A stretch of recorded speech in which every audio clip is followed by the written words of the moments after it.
Hi guys, I hope you're well. If you don't know who I am, my name is Thomas Blakemore and I'm a teacher in Dubai. In this video, I get to share with you the EasyWrite 6 platform from BENQ. This video is sponsored by BENQ, so I want to share with you some of the amazing features available on this board. So let's jump straight into it. As you can see, EasyWrite 6 has been written by myself using the pen feature on the BENQ board. So let's jump into a range of different features. To start off with, I'm going to rub this out so that I can show you some of the amazing things available on the board.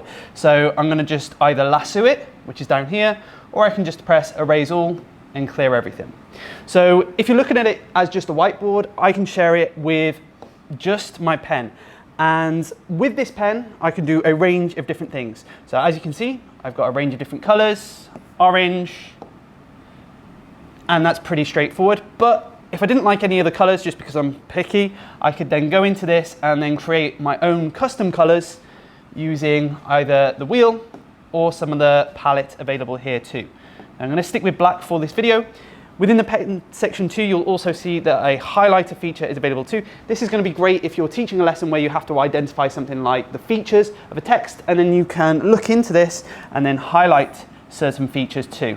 And again, with the highlighter, you have a range of different colors that you can use. Now, here is also an amazing feature, which is our lasso. So with this, I can move this around, or if I wanted to, I can lock this in place so it won't move. I'm going to unlock it and move it over so that I can do that. I can also do a couple of other things here, such as move the position, but that doesn't matter at the moment because I've not got additional things there. I can also duplicate this and move it onto other things. This is great if you've got lots of different text and you want to duplicate the text through too. So let's delete this for now. And as you can see, I'm deleting it one by one instead of lassoing it. From there then, we've got our text section. Now, you can see that I've got a little bit of a problem, and that is that I don't have a keyboard. That's not a problem. If I go back onto the text, I can write something like, hello, and I can use the lasso to lasso that, and then turn it into text. From there then, I have a range of different custom options so that I can change the size, pretty straightforward things. And then I can also change the color, bold, the alignment of it. And again, I have those lock functionality things there too. So one of the things I really like with the EasyWrite 6 board is the range of different backgrounds that are available. As a teacher, I'm often finding, especially when I'm teaching something like handwriting, that I get a ruler on my traditional whiteboard and I'm drawing the lines across. Now that is possible through the digital whiteboard that I have here on the EasyWrite 6 system. But what I like is these backgrounds here. And I can upload a range of different backgrounds. As you can see, lots of different templates. We've even got a basketball one there, and as a basketball fan, I approve of that. But if I hold this down, you will see that it comes up. And that means that I can do my handwriting practice while not really worrying too much about the lines. So if we were writing our different styles of letters, I could look at the A sound. And then from there, I could do a range of other things too. I'm just going to press the back button, which is located there, to reverse everything too. So you can see a range of different backgrounds.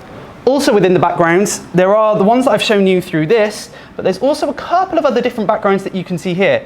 Most notable is the grid paper and the line paper. So if I open up the lines, you can see then that I can open that up, and then I've got lines that I could write with my class. I can also do the same with the grids. And then I have a nice wide grid that I can use with my class there too. So after the backgrounds, there's also a range of other features that I like too.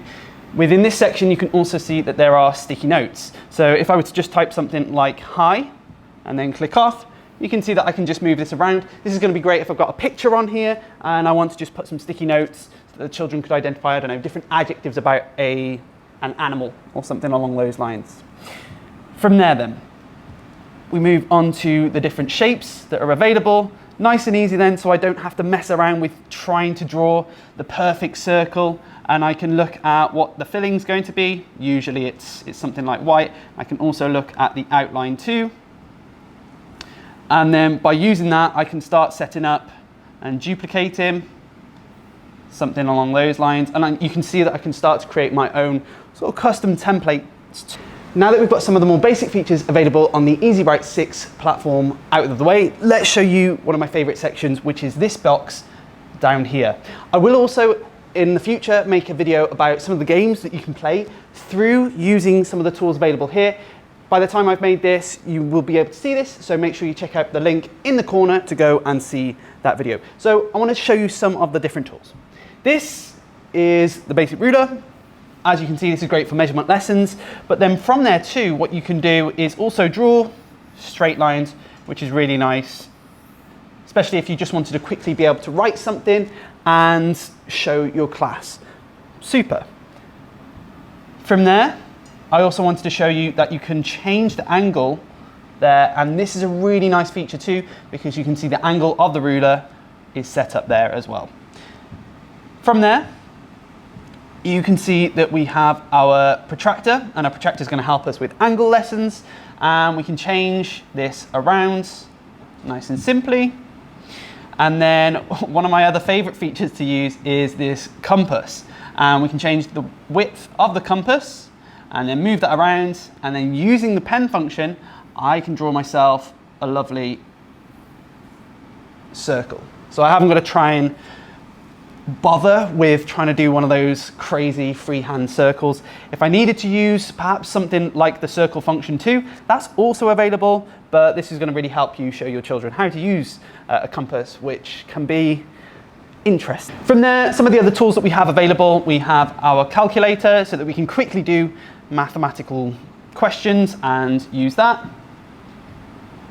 We've also got a countdown. Now, I really like countdowns in the classroom. One of the things I really hate about using countdowns through a digital whiteboard is that you need to come off the whiteboard and then go onto Google, find the timer, and then come back to it, and the children aren't really sure on what to look at. So if I've got a 10-minute timer up here, I can just stop that and I can have that turn up in the corner. So then I can just carry on doing what I'm doing, and then the children aren't going to be distracted by having to switch between different windows.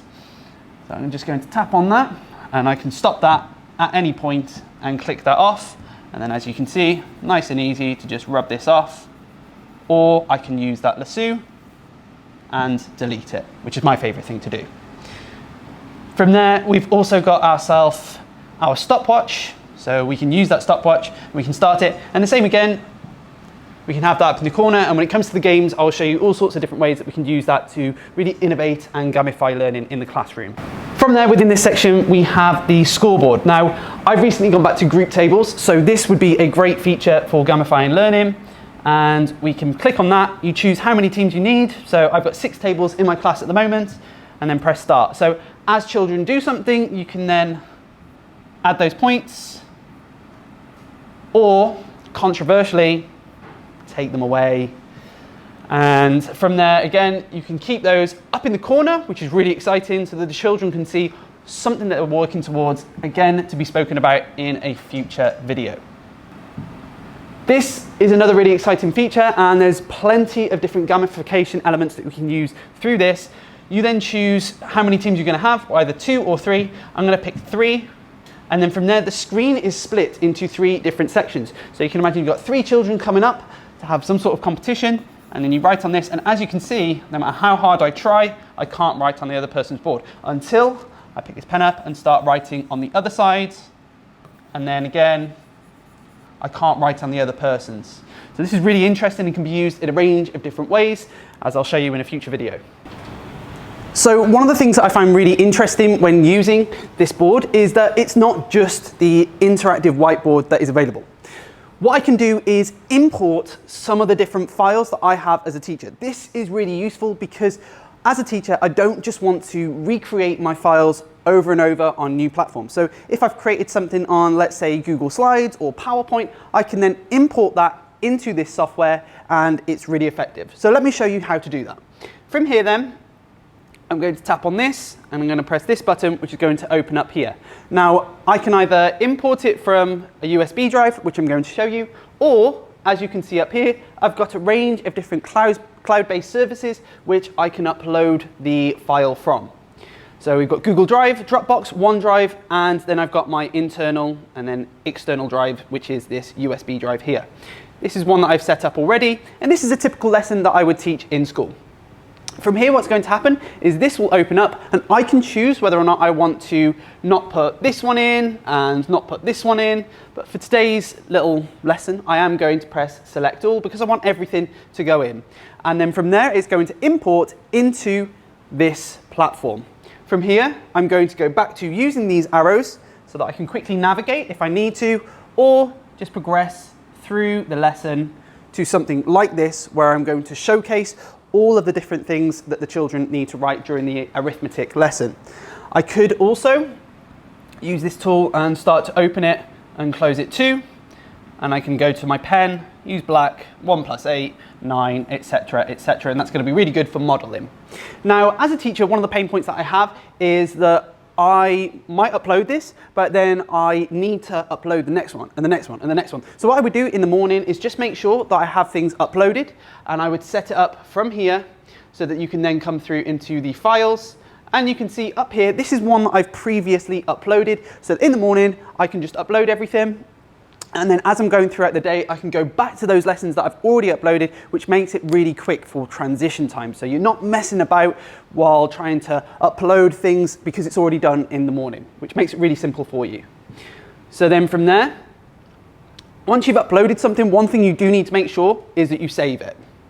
So you're going to press this and export it to IWB, and that means that it's saved as an IWB to the platform.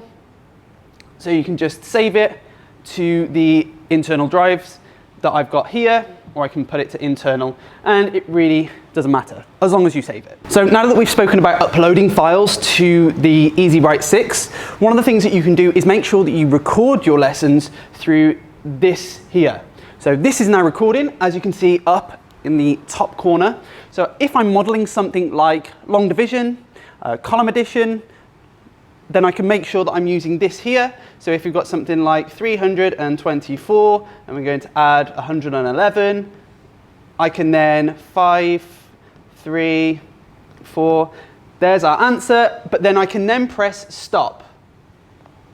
And from there, I can save it somewhere within the files that I need to, and then that is then saved, so that I can then upload it to whether it's the cloud-based service or share it with my students. One thing to note is that this, even though I can film up to 60 minutes, it's saved as a small file too, which is really, really good. It's saved as an MP4, and it's only really megabytes, which is pretty small, and you can then upload that and share that nice and easy with your students. After screen recording, one of the features that's really exciting is that you can get children to join on their devices too. To do that, you're going to press the little person and the plus, and then you've got a range of different ways. If they've got an iPad or something along those lines, they can scan this code and they'll be able to join.